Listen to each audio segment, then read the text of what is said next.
Hey, zdravo, Borut Petrlin here. Today I'm going to talk about some very cool and interesting way of using a wet plate. In 2019 I got a commission to photograph in wet plate the costumes for theater of Hranitelj. Hranitelj is amazing. Hranitelj is amazing artist, and he did all these costumes, and so he invited, and this exhibition was, I don't know, for a couple of months, and we went there every night, and we started working at 10 p.m. and finished at 6 a.m. Here are some results. So first of all, this is him. You know, he said, okay, great, I love this picture, but can you do it with more artifacts? And I said, no problem. So I've done this one.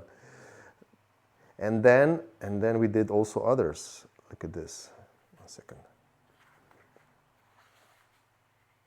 This is a double exposure. You see, this is a silhouette. This is a silhouette of his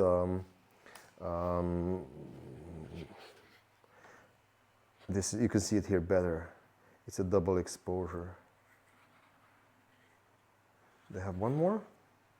No, 1, 2, 3. 3 double exposures. No, this is the third. Anyway, here are the prints that I've done. So the point here is this. I took wet plates and then I hand colored them. Or when I said hand colored them, I used, of course, digital tools to color them. And look at this. Examples. Isn't that amazing?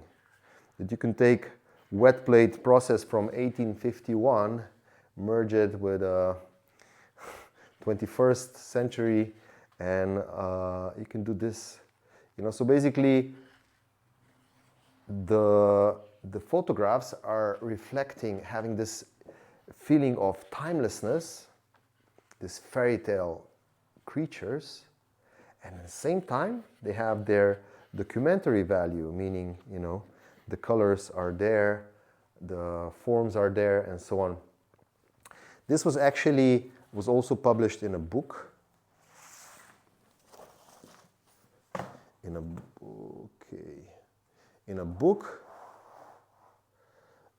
And when I say a book, I mean a really big book. When I say book, I really mean heavy art. Life's work of Hranitelj, and I was very honored to be commissioned and do this stuff. Thank you for watching, and stay safe. Bye-bye.